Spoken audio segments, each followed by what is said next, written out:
Saludos cordiales, amigas y amigos. Un gusto enorme volver a compartir con ustedes la Caja de Pandora.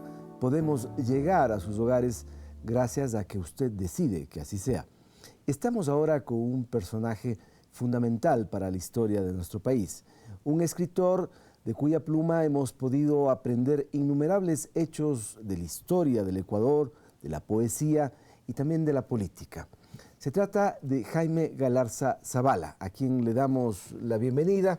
Gracias. Un gusto enorme tenerlo, Jaime, aquí, ¿no? El Festín del Petróleo fue uno de los primeros libros suyos que pude leer, después Los Piratas en el Golfo, ¿no? Que creo que han marcado historia, probablemente los más leídos. No sé qué dice el escritor.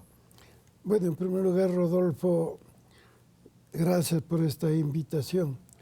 Siempre me ha parecido curioso el nombre del programa, porque tengo entendido que de la Caja de Pandora míticamente salían muchos males, pero de su caja sale, yo creo, que muchos bienes para el país. Y sabe, en realidad, en el mito salían muchos males, pero en el fondo quedó la esperanza.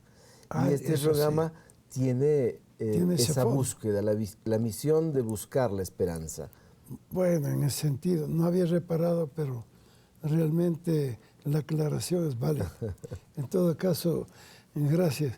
Bueno, con relación a mis libros, pues, usted ha mencionado el que es más reproducido y publicitado, El Festín del Petróleo.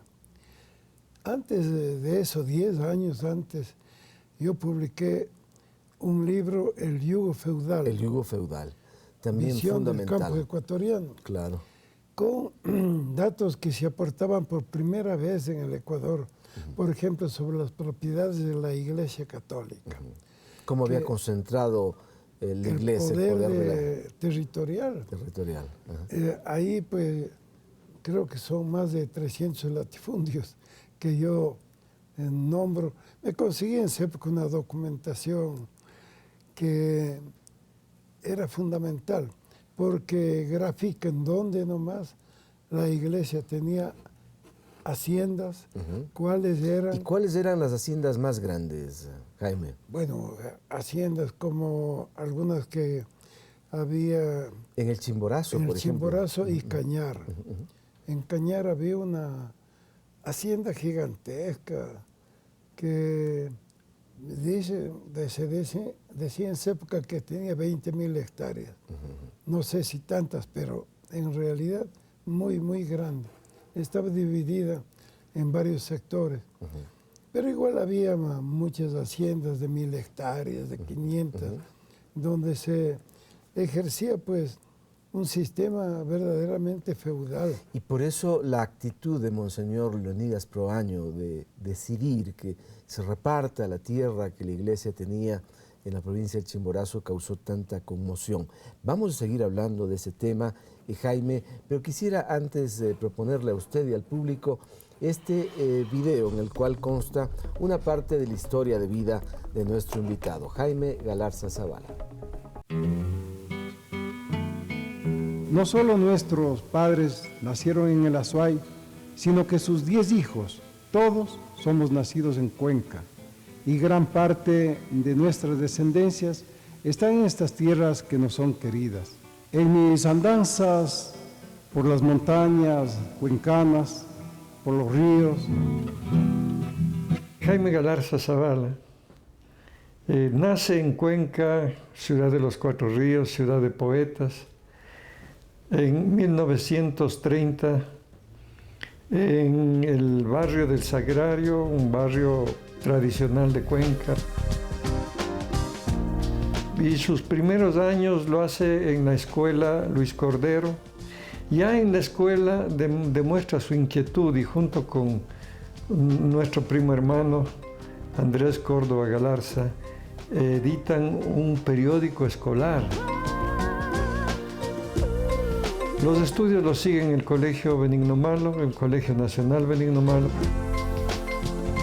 Pero no lo termina porque, como él dice, su poco apego a la aritmética y su gran apego a los sueños, a hacer volar cometas, le hace abandonar a los 15 años el colegio para formarse solo. Bueno, bienvenidos aquí a mi modesta casa en el Comité del Pueblo. El Comité del Pueblo creo que para mi padre es uno de los lugares en donde luchó con ciertas personas para tratar de unificar a la gente y lograr un objetivo que ahora es uno de los barrios más grandes de Quito, ¿no? Yo tengo entre mis actividades literarias el oficio de poeta. Comencé muy temprano, a los 15, 16 años, escribiendo poesía en mi ciudad, en Cuenca. El primer poemario lo publiqué hacía muchos años, se llamó La flor y el fusil. El poema que yo les voy a interpretar se titula Alfaro, cuyo autor es Jaime Galarza Zavala, aquí presente.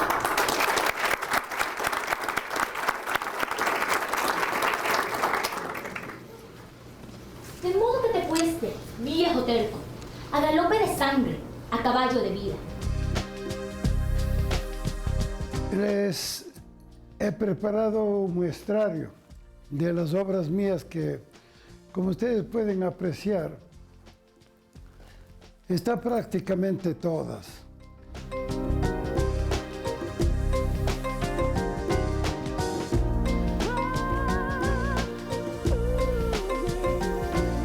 Piratas en el Golfo es un libro que tiene también una historia interesante.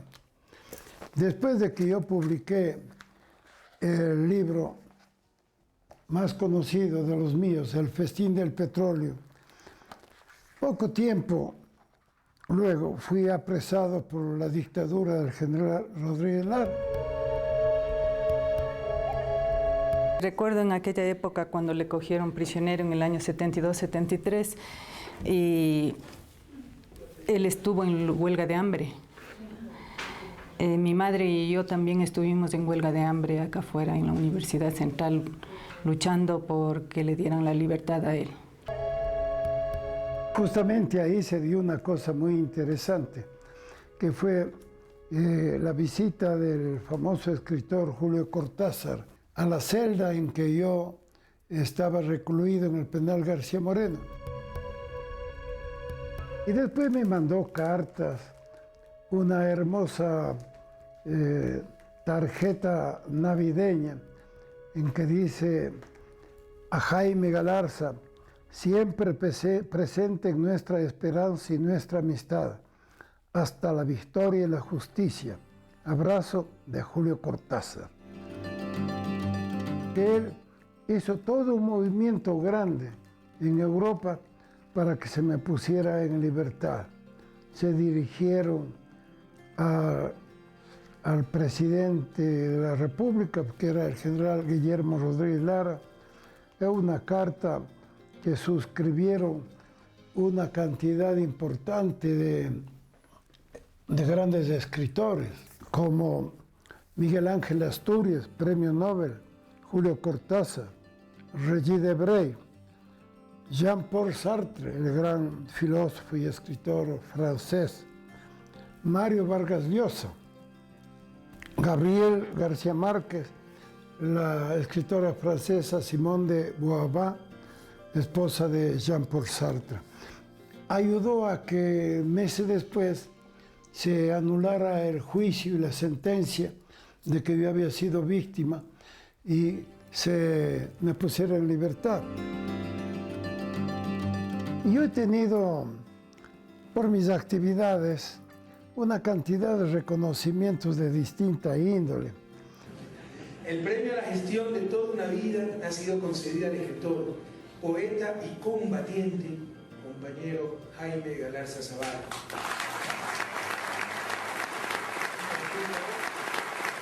Otorgar la condecoración Asamblea Nacional de la República del Ecuador, Dr. Vicente Rocafuerte, al mérito cultural e investigativo. Fue muy amigo de Monseñor Leonidas Proaño, del comandante Che Guevara, es decir, su dedicación a la lucha por la revolución, ¿no?, por la transformación del país y de América Latina, le hizo que tuviera muchísimos amigos en varios países del mundo. Le gustaba mucho cuando salíamos al campo. Entonces en el campo él se dedicaba a hacer sus notas que luego las transcribía en libros. Básicamente eran los lugares en donde él escribía. Mi padre es una persona sumamente informal, detesta la corbata y le ha tocado ponerse en ocasiones muy especiales, pero es una persona sumamente informal, se pone su blue jeans, su saco, sí, no le gusta mucho la elegancia. Yo me casé a los 23 años de edad, en 1953. Tengo 6 hijos, 5 mujeres y el último un varón. Hay una anécdota que siempre la recuerdo porque en compañía de algunos amigos de mi padre, él un par de ocasiones mencionaba que yo he sido el hijo del presidio. Y eso lo decía a manera de un orgullo que tenía de que yo justo había nacido en época de que él estaba detenido, él estaba preso. En sus años mozos, un hombre sincero, un hombre tranquilo, un hombre que amaba la libertad y que deseaba el bien para la humanidad. Y eso también me llenó a mí, ¿no? Y yo estaba completamente de acuerdo y así hemos vivido con tanta dificultad, con tanto corre, pero aquí estamos afrontando todo.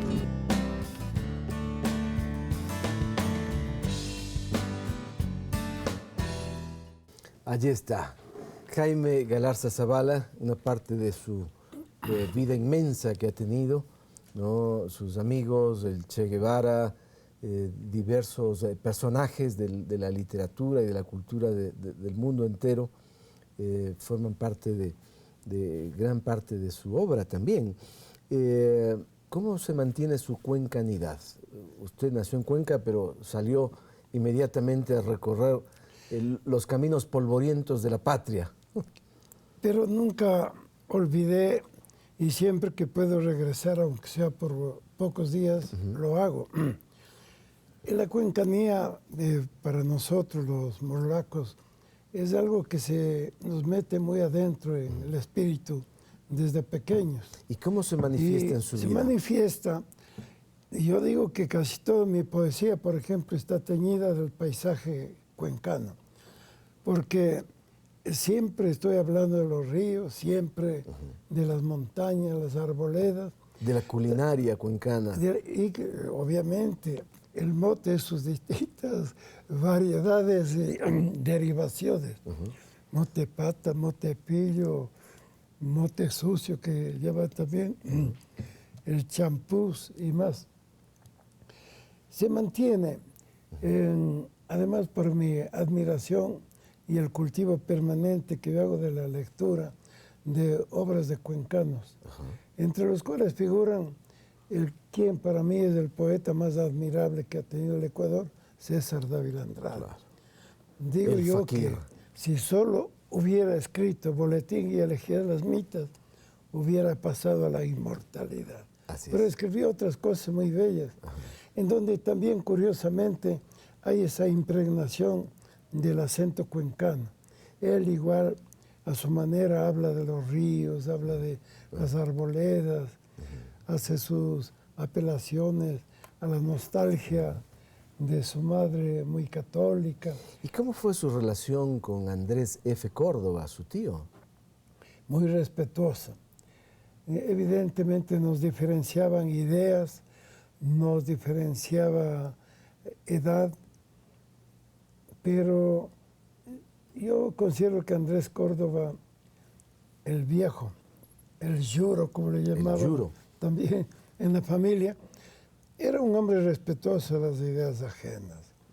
Nunca hubo una discusión así fuerte, ni con mi padre, que era un socialista muy decidido, y contrario al liberalismo que practicaba su cuñado, Andrés F. Córdoba, ni conmigo tampoco. Yo tengo un recuerdo de un hombre que era fundamentalmente respetuoso de las ideas de los demás. Muy bien, Jaime, vamos a hacer una pausa brevísima, amigas y amigos. Volvemos enseguida para seguir charlando con Jaime Galarza Zavala. Queremos preguntarle más de dónde conoció al Che Guevara, cómo mantuvo esa relación que incluso permitió un día que él recibiera una boina de El Che, así nos han dicho. Vamos a verlo cuando volvamos.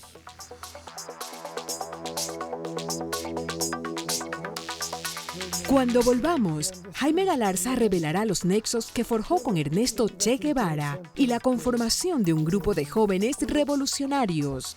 Compusimos el himno del movimiento. Despertad, despertad, pueblo heroico, tras los Andes resuena el clarín.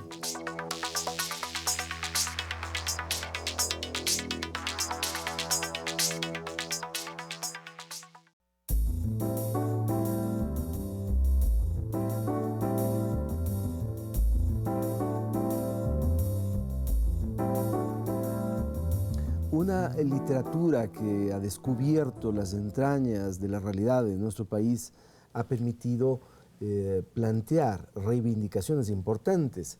Probablemente los ecuatorianos que han exigido que el petróleo les sirva a los ecuatorianos y no las transnacionales han podido adoptar esa posición por escritos, investigaciones como las que ha desarrollado Jaime Galarza. Pero decía yo antes del corte, usted tiene o tuvo una relación con el Che. ¿Cómo lo conoció? ¿En qué circunstancias? Bueno, la circunstancia fue el exilio del que fuimos víctimas un grupo de ecuatorianos, exiliados a Bolivia. Cuando nos encontrábamos... Año 63. Año 63, finales del año 63. Cuando nos encontrábamos exilados en situaciones muy malas, primero de peligros políticos, porque había una derecha fascista que estaba por tomar el poder también en Bolivia, y luego las condiciones penosas en que nos hallábamos por la falta de trabajo, nos hacía que la situación fuera inestable. Y en eso recibimos una invitación no esperada. Estando en Bolivia. Estando en Bolivia. Concretamente, por conducto de la embajada, los dirigentes cubanos, pero en particular Ernesto Che Guevara, nos invitaba a que fuéramos a Cuba.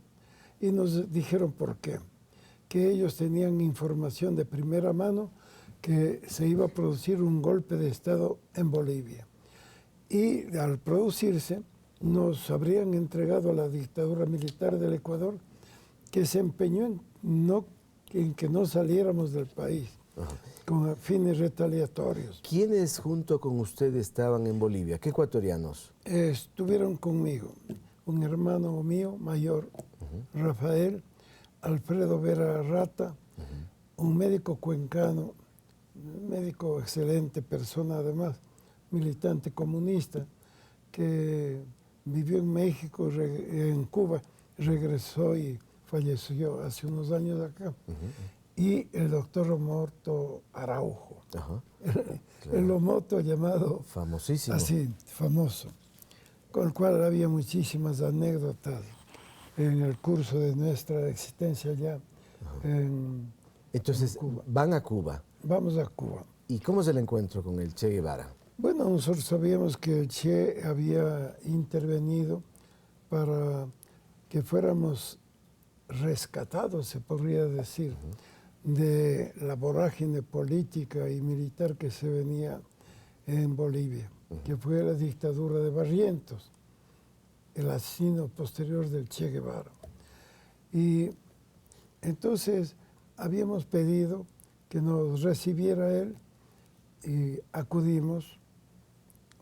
Nos recibió de una manera realmente sorprendente, porque no era un secretario o una secretaria que nos hizo pasar a la oficina, fue él el que abrió la puerta y dijo, pasen.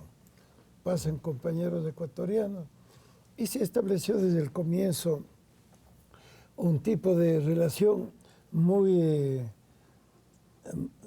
cordial, muy afectiva, muy fraterna. Hizo algunas bromas sobre la situación nuestra. Recuerdo que Alfredo Vera Rata, por su problema de dificultad de locomoción, tenía un bastón chino. El chino lo quedó mirando, tomó el bastón y dijo: está bien apoyarse en las ideas chinas, pero no en el bastón chino. Era la época de la pelea. Había una disputa ideológica entre China y Rusia. Claro, y el Che en definitiva estaba más con las tesis chinas que con las tesis soviéticas. Claro, tanto así que fue a visitar China, ¿no? Sí. Entonces, ¿y ese encuentro le permitió después mantener algún tipo de cercanía con el Che? Claro, porque no solo yo, casi todo ese grupo de ecuatorianos que menciono, nos propusimos crear un movimiento revolucionario desde Cuba, pero no exactamente inspirados por los cubanos, ni mucho menos, y regresar al Ecuador en condiciones en que había la dictadura acá y nosotros queríamos de todas maneras combatir a ese régimen nefasto. Y en la conversación que tuvimos con Che Guevara, él se oponía, él decía: no, a mí me parece una tontería, una locura. Ustedes son gente muy conocida en el Ecuador, ustedes no van a poder desarrollar una actividad, los van a agarrar tan pronto como lleguen. Eso pasó, en realidad, después. Pero allí deciden conformar la Unión Revolucionaria de Jóvenes del Ecuador. Ahí decidimos. ¿Qué deciden conformar? Conformamos un movimiento que se llamó Vencer o Morir. Este movimiento, Vencer o Morir, por las circunstancias del Ecuador, fue un movimiento clandestino, obviamente. Pero un dato interesante es que en Cuba compusimos el himno del movimiento. Despertad, despertad, pueblo heroico, tras los Andes resuena el clarín. Teníamos toda una vocación de lucha.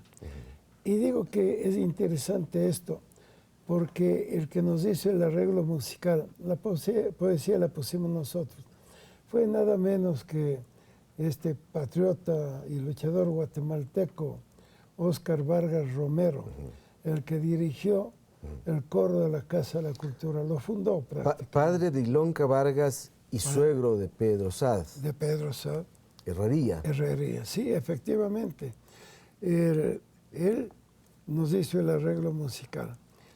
Es decir, esta es la razón por la que nuestro acercamiento con Che Guevara se hizo muy fraterno.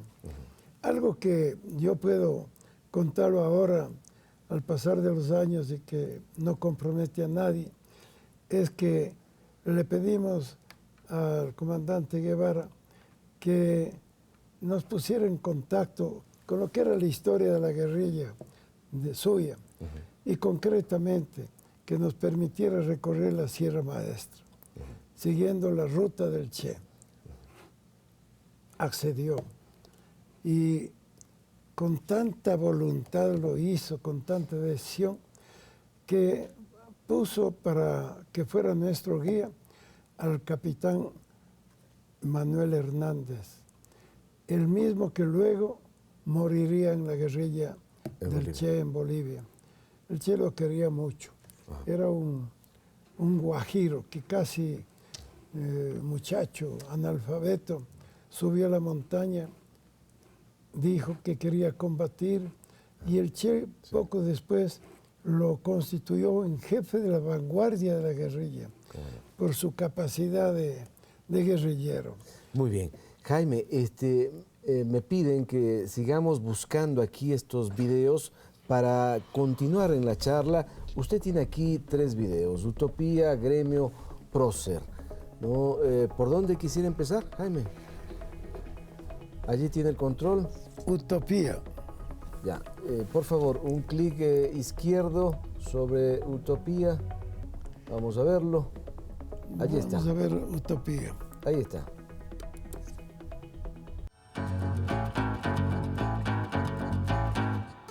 En América Latina surgieron muchos grupos juveniles, desde luego inspirados en la Revolución Cubana. El asunto del Toachi sucedió a comienzos de la década del 60. Vivíamos tanto Jaime Galarza como yo en Guayaquil y habíamos sido parte de una estructura organizativa que se llamaba Unión Revolucionaria de Juventudes Ecuatorianas, la sigla URGE, que tuvo mucho revuelo, mucha aceptación y mucho interés en todo el país.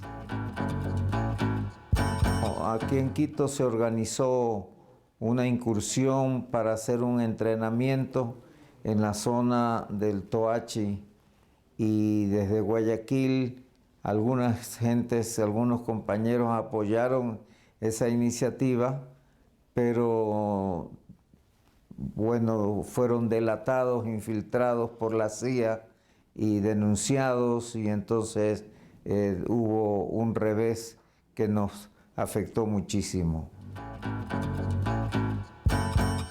Fue un proyecto a futuro. Fue una reunión de las circunstancias del naranjazo de Cuenca y del temor de golpe de Estado.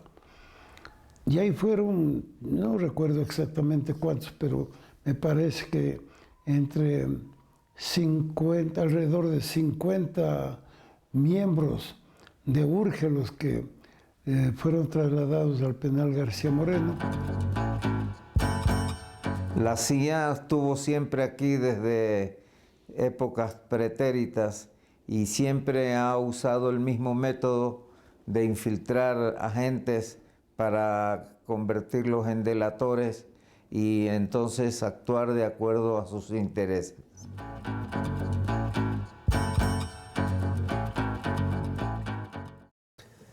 Muy bien, allí está una de las utopías que ha tenido Jaime Galarza Zavala. Vamos a hacer una pausa brevísima para charlar, ¿no?, de esas utopías y de cómo encuentra el Ecuador de hoy, la Latinoamérica de hoy. ¿Cuáles son las expectativas que él tiene desde su visión? Ya venimos.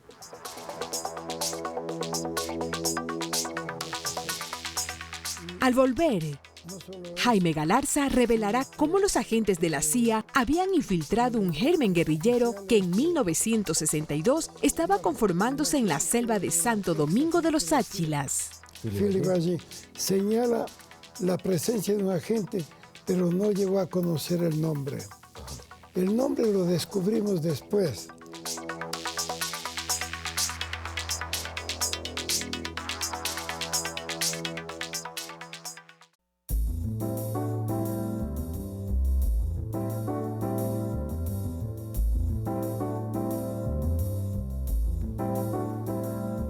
Era marzo de 1962 y aproximadamente un medio centenar de jóvenes ecuatorianos de distintas ciudades del país decidieron constituirse, reunirse en la selva de Santo Domingo de los Colorados, entonces hoy de los Áchilas, para, no sé, generar una guerrilla, entrenarse, leer.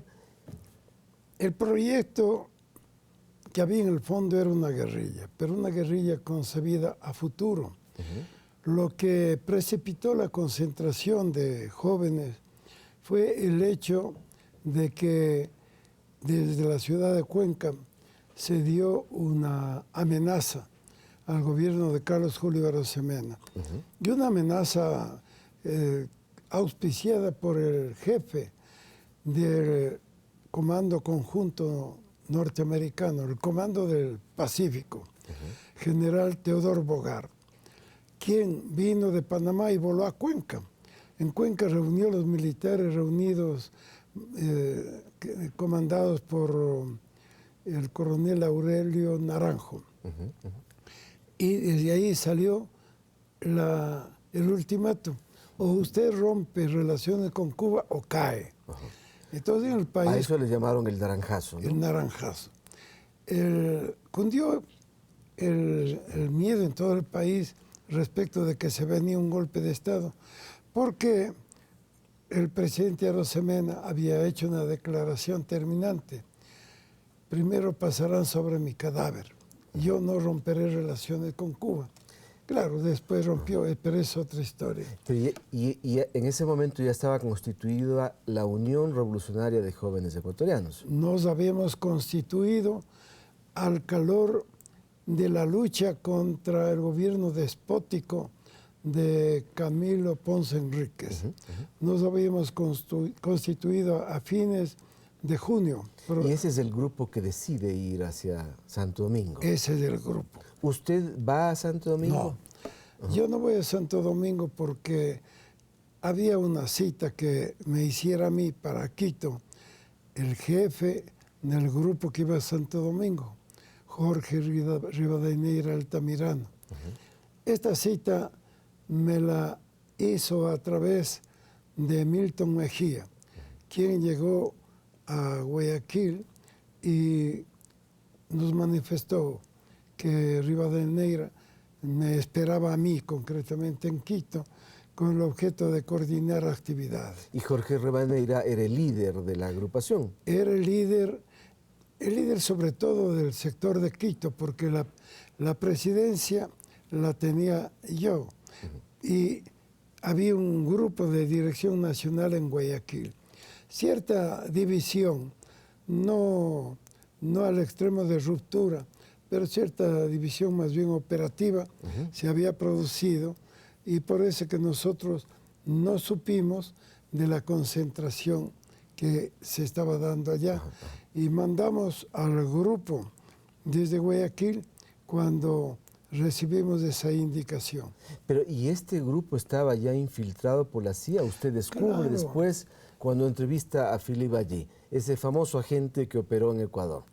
Philippe Allí indica que dentro del Toachi estuvo infiltrado un agente importante y da el nombre del oficial de policía que tenía la cobertura de este agente. Recuerdo, José Vargas Bacasela. Y no solo eso, sino que el oficial digamos, el agente, ex agente de la CIA, Philippe Allí, señala la presencia de un agente, pero no llegó a conocer el nombre. El nombre lo descubrimos después, entre Milton Reyes, Gonzalo Mendoza, Avispa, el famoso y yo, caricaturista. El caricaturista. Los tres descubrimos que el infiltrado que habíamos tenido en el Toachi era justamente este joven riobambeño, Alonso Montalvo. Jorge Alonso Montalvo.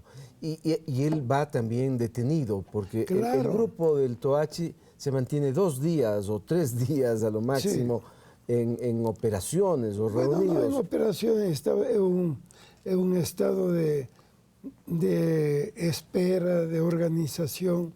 El dirigente principal no estaba allí, que era Jorge Rivadeneira. Había bastante desorganización. Eso facilitó el operativo. El nombre de Alonso Montalvo es muy importante porque es justamente él el que es designado por la CIA para infiltrarse en el grupo del Toachi. Alonso Montalvo desde entonces huyó del Ecuador. Yo he sabido que vive cómodamente en Estados Unidos. ¿Y la CIA sigue operando en Ecuador? Bueno, la CIA ha operado... Jamás abandonado. Nunca ha abandonado porque nuestro país, como lo hemos definido varias veces, y yo mismo lo he hecho en mis escritos, nuestro país es un país de características estratégicas para los Estados Unidos. Posee hidrocarburos en cantidades que antes se desinformaban diciendo que era pequeña cantidad. Posee todo tipo de minerales, recursos hídricos tan ambicionados. Entre los recursos minerales están los que existen en los fondos marinos en torno de Galápagos. Y bueno, un país estratégicamente ubicado en la costa del Pacífico. ¿Y eso interesa entonces a las potencias? Interesa tener el control de la producción de esos recursos.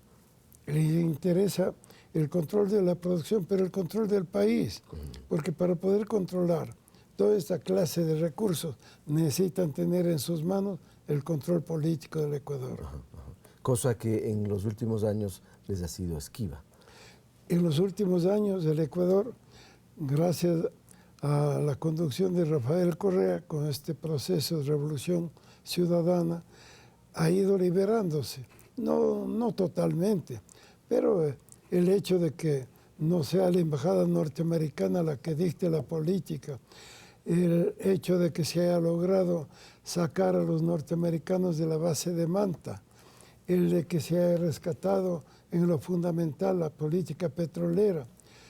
En todos estos hechos marca un camino de soberanía que es parte de la utopía con la que nosotros habíamos luchado antes del Toachi, durante el Toachi, después del Toachi, siempre. Y usted, permítame mostrarle eso a la cámara, este libro que lo acaba de publicar, ¿no? Acaba de salir en circulación, es de Eloy Alfaro. Quisiera proponerle, Jaime, que miráramos aquí este video que se llama Prócer, que tiene relación con Eloy Alfaro. Vamos a verlo porque creo que vale la pena con el escritor de esta obra debatirlo.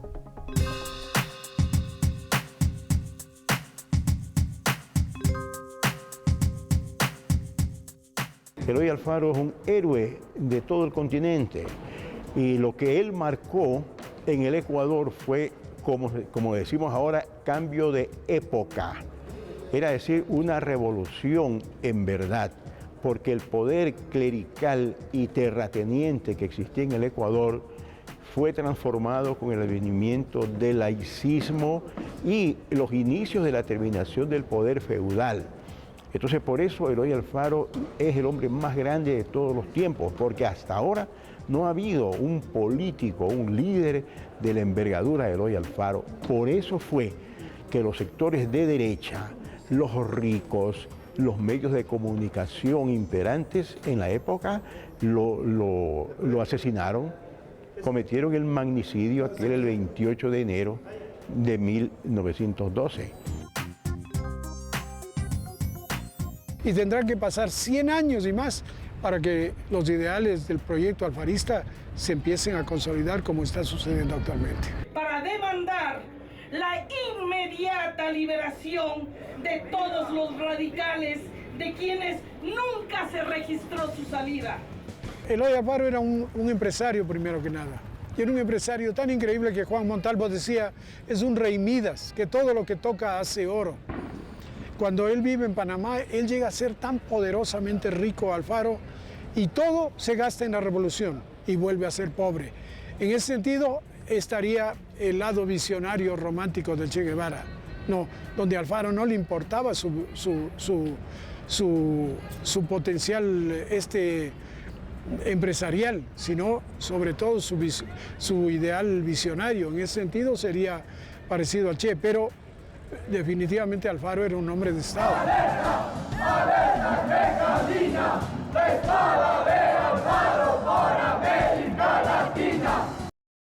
Allí está, Alfaro, un personaje imprescindible para entender a la historia contemporánea de nuestro país. ¿Cuánto influyó en sus ideas Eloy Alfaro? Bueno, muchísima. Siempre recuerdo que cuando era pequeño, mi madre me llevaba los jueves al mercado, hacía sus compras ahí, y siempre encontrábamos indígenas muy borrachos, pero que... En Cuenca. En Cuenca, pero que gritaban con una fuerza tremenda que asustaba. ¡Viva Alfaro, carajo! Entonces yo le preguntaba a mi madre, ¿qué es lo que dicen los indígenas? Entonces ella me explicó, la vez que le interrogué, me dijo, gritan viva Alfaro, carajo. Digo, ¿y por qué gritan eso? Ella, que era su manera alfarista, su manera socialista, aunque no militante, una mujer laica, profundamente respetuosa de las ideas de sus hijos y más, ella me explicó con mucha admiración.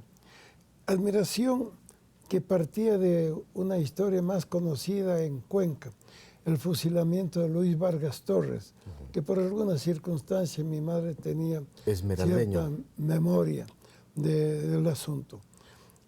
Esto determinó que siempre estuviera presente en todo momento en mi vida el ejemplo de Eloy Alfaro, ejemplo de conducta, ejemplo de virilidad, de patriotismo, y a lo que se ha venido a sumar en los últimos tiempos el estudio que yo mismo he hecho de las características excepcionales que tuvo Alfaro como líder revolucionario de nuestra América, no solo del Ecuador. Así es, porque incluso llega a ayudar a otros países para liberarse, incluida Cuba, ¿no? Aporta para que José Martí tenga recursos y se produzca la independencia de Cuba.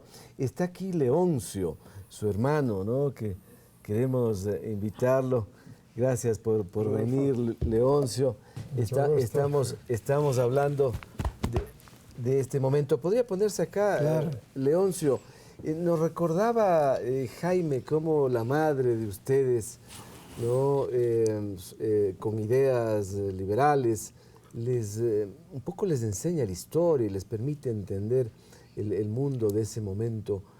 ¿Qué recordar de ella, ¿no? En la infancia de ustedes? Creo que los más favorecidos fueron los hermanos mayores. ¿Ah, sí? Yo soy el octavo de los 10. Ajá. Entonces ya me tocó un poquito menos, pero Jaime, Rafael, bueno, todos los hermanos. Nuestra madre realmente fue una mujer excepcional en su dedicación a los hijos, en su... ¿Era una familia de clase media? Sí. Nosotros fuimos una familia. ¿Había escasez? Había épocas difíciles y sumamente difíciles. ¿Qué hacía el papá de ustedes?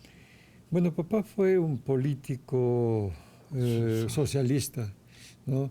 Entonces también hombre que en los gobiernos de Velázquez Ibarra generalmente... Y de Arroyo del Río. Y de Arroyo del Río generalmente estuvo exilado algunas veces en Chile. Entonces la familia evidentemente sentía esa ausencia. Nosotros estábamos niños, las primeras yo no recuerdo, por ejemplo, los primeros exilios de mi padre. En el último estuve presente el día que lo tomaron preso a la 1 de la mañana, yo lo estaba acompañando a pegar propaganda en la Villa Flora. Me dejaron a mí solo allá, yo tenía 9 años, no había, entre la Villa Flora y la Magdalena donde nosotros vivíamos, no había un puente, no había nada, había un palo por el cual había que pasar cerca de la casa de la familia Miño, que justamente son los Miño Naranjo. Y me tocó regresar a contarle a mi madre que a mi padre lo habían apresado. Pero todas esas luchas, esos momentos difíciles, ¿qué les permitió a ustedes como hijos aprender? Yo creo que nos formó, o sea, ese ejemplo, esa dedicación. En el caso nuestro de los hermanos menores, no solamente el padre, o sea, Jaime, Rafael, Rafael, el hermano mayor también nuestro, fueron para nosotros referentes, no solamente en lo político, también y básicamente en lo político, pero también en lo humano. Rafael, un gran guitarrista. Las notas de este programa comenzaron con melodías tocadas por mi hermano Rafael, que nos llegan al alma realmente. Muy bien, y entonces Jaime es ahora la cabeza de la familia, ¿no? Sí, es el patriarca. Es el patriarca, pero no de la componente. No, no, ni estoy en el otoño del patriarca. Tampoco. Bueno, muy bien, qué gusto poder tener este recuerdo también de Leoncio en relación a ustedes como hermanos, como parte de esa familia, y Jaime, por supuesto, que aquí lo seguimos disfrutando. Vamos a hacer una pausa brevísima y volvemos para la parte final, recabando los recuerdos de Jaime Galarza Zavala en la Caja de Pandora. Ya venimos.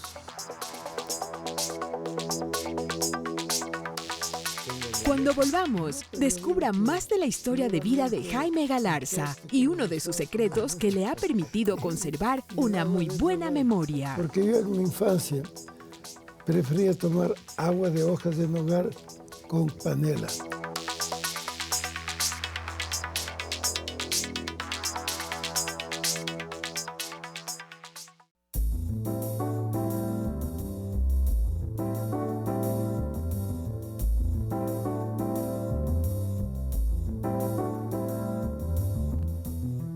Yo recuerdo mucho al Festín del Petróleo, este libro de Jaime Galarza. Esta es la 9ª edición, ¿no? Novena edición. Pero cuando esta, no sé, estaba en la 1ª, 2ª edición, fue posible en el país debatir de quién era el petróleo. ¿Era de los ecuatorianos o era de las transnacionales? Entonces se conformaría la Corporación Estatal Petrolera Ecuatoriana, CEPE, ¿no? En ese tiempo, cuando debatíamos los ecuatorianos qué hacer con los recursos naturales. Claro, ahí en la dictadura militar del general Rodríguez Lara, que fue muy contradictoria, se dio el caso de que el ministro de Recursos Naturales fue un marino, el contraalmirante Gustavo Jarrín Ampudia, un verdadero patriota, un hombre que rescató en la medida de lo que él podía hacerlo, rescató territorios amazónicos que estaban entregados a las compañías. Entre eso, Texaco, por ejemplo, ¿no? La famosa Texaco. La GUL. Que no solo había contaminado, sino se había apoderado de pero mucha de tierra. cantidades muy grandes que, para significar algo, había dicho que tenía territorios más grandes que la provincia del Guayas, por ejemplo. Enormes, latifundios petroleros. Entonces, ese gobierno mismo creó prácticamente CEPE. Y había unos anticipos anteriores, pero la creación verdadera estuvo dada por ese gobierno. Por eso digo contradictorio, porque mientras aplicaba una política petrolera como la que yo mismo pedía, propiciaba, clamaba, a mí me tenía preso. Lo tuvo preso, ¿no? Y allí importante la actuación de un conjunto de escritores tan reconocidos como Cortázar, que es quien lo visita, García Márquez, Mario Vargas Llosa incluso pide la libertad. ¿Hoy Mario Vargas Llosa pediría la libertad de Jaime Galarza? No, me condenaría, porque yo estoy en la orilla opuesta. Yo estoy por la segunda independencia de América Latina, que comprende todo un proceso revolucionario, todo un proceso de afirmación de las nuevas tendencias socialistas, un proceso de afirmación de la soberanía sobre los territorios, los recursos naturales. Vargas Llosa se ha colocado en el plano opuesto a los procesos liberadores de América Latina. No creo que pediría mi libertad si es que los fascistas me apresaran. ¿Qué sabe usted sobre García Márquez en el último tiempo? ¿Tiene alguna información? De personas relacionadas con él, que de alguna manera me han contado en Cuba, por ejemplo, que tiene un proceso muy avanzado de pérdida de la memoria. Pienso que esa es la verdad que existe en torno de este gran escritor y hombre, no solo escritor, sino hombre. Cosa terrible para un literato, para un premio Nobel, perder la memoria. Perder la memoria. Su memoria está muy bien, Jaime. ¿Hay algún alimento en especial que tenga en la mesa? No, pero yo digo que seguramente el tocte que me gustaba comer mucho y el agua de nogal, porque yo en mi infancia no me gustaba tanto tomar leche ni café, prefería tomar agua de hojas de nogal con panela.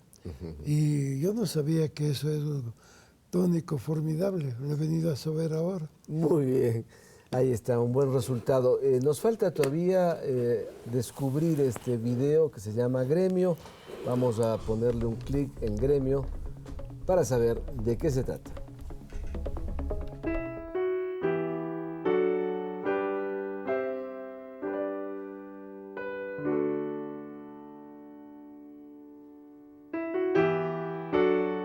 Hemos conformado un grupo de amigos, un colectivo denominado Patria y Cultura, que justamente está ayudando en el país, en la patria, a nivel internacional inclusive, en llevar adelante programas culturales relacionados con cuidado del medio ambiente, con recuperación de la identidad, de la memoria histórica,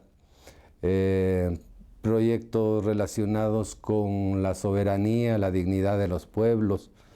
Tal es el caso, por ejemplo, de la iniciativa de apoyar a los pueblos afectados por las transnacionales, en el caso específico de la Chevron Texaco, de la afectación, una de las afectaciones más grandes de los últimos tiempos que se ha hecho al medio ambiente.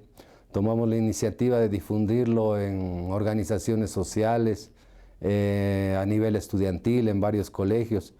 Iniciativa que posteriormente el gobierno de muy buena manera la ha llevado adelante difundiendo esta grave problemática y este hecho de abuso de poder, difundiéndola a nivel internacional. El colectivo está permanentemente en actividades de esta naturaleza. Hemos ayudado también a Jaime en la difusión de libros realizados por su autoría, como es el caso del último libro sobre Eloy Alfaro. La participación de todos. Ahí está. Mencionaba este grupo del cual usted forma parte, que una de las actividades permanentes e importantes es esta de reconocer que los recursos naturales son nuestros. Eso significa que usted tiene una lucha que lleva décadas en el mismo sentido. ¿El petróleo por fin es ecuatoriano? Yo creo que fundamentalmente sí es ahora de los ecuatorianos. Quien habla ahí es el coordinador del colectivo Patria y Cultura, un arquitecto destacado, Clemente Barragán, y él señala pues, esta lucha que hemos sostenido y que sostenemos, porque no es únicamente una declaración. Hemos hecho actividades importantes en contra de la Chevron Texaco. Por ejemplo, realizamos en la Demetrio Aguilera Malta una sala emblemática de la Casa de la Cultura en Quito, un acto muy grande. En barrios del sur, con colegios del sur de la capital, otro evento contra la Chevron Texaco. Es decir, estamos ubicados desde hace algún tiempo en una línea de actividad constante que se refiere no únicamente a lo literario, sino se refiere a lo patriótico, en este caso a lo que acabo de mencionar.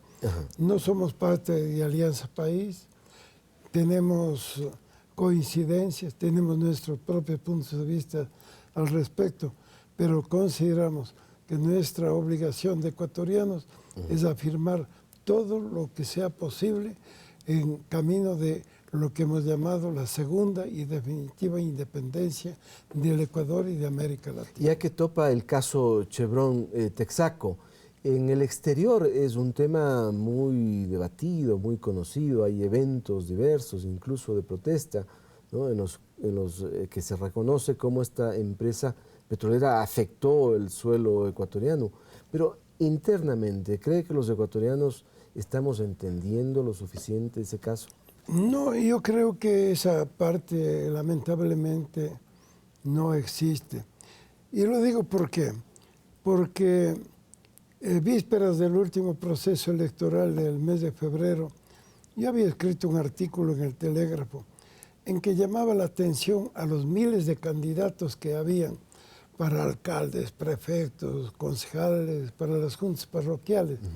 Y les decía que si no toman la bandera de la lucha contra el Chevron Texaco durante la campaña electoral, lo que estarían demostrando es que tienen afanes electoreros más que afanes patrióticos, que todos estábamos obligados a levantar esa bandera, porque esa bandera es la que nos reivindica nuestro derecho al suelo, a los recursos naturales, a glorificar un pasado de héroes, pero también a afirmar un futuro de gente libre. Muy bien, estamos ya casi en la parte final. Quisiera preguntarle cuál está siendo ahora su actividad cotidiana, más de escribir, ¿no? Entendemos que está vinculado también a la clasificación de documentos históricos de la diplomacia ecuatoriana, ¿no? ¿Qué está descubriendo allí como para que el Ecuador pueda esperar una nueva obra? Bueno, Ricardo Pateño, el canciller, me ha confiado la responsabilidad de dirigir el archivo histórico. Como producto de este trabajo, fundamentalmente hemos sacado este libro, Eloy Alfaro, líder de nuestra América, y lo hemos hecho en una cantidad voluminosa, 25,000 ejemplares, que se han distribuido más de 15,000 hasta el momento, básicamente en el Ecuador, pero también en la Feria Internacional del Libro en Cuba. Y tengo otro compromiso, el compromiso de concluir una investigación sobre la historia de las bases militares norteamericanas en el Ecuador. Esa será una contribución que daré desde la Cancillería. La última que pienso dar desde ahí, porque tengo la decisión de dedicarme a concluir obras mías inconclusas, entre otros un libro de memorias. Créanme que esperaremos sus lectores con mucha emoción ver publicada esa obra lo más pronto posible. Muchas gracias, Jaime, por acompañarnos. Un honor y un placer tenerlo aquí para poder compartir parte de la memoria y del pensamiento que tiene este ecuatoriano valioso, a quien se lo respeta y se lo admira. Y hasta aquí llegamos entonces, amigas y amigos. Gracias también a ustedes por compartir este programa. No dejen de escribirnos. Es muy importante que nosotros sepamos sus criterios para que podamos construir juntos la televisión pública que todas y todos queremos. Hasta pronto, que pasen muy bien.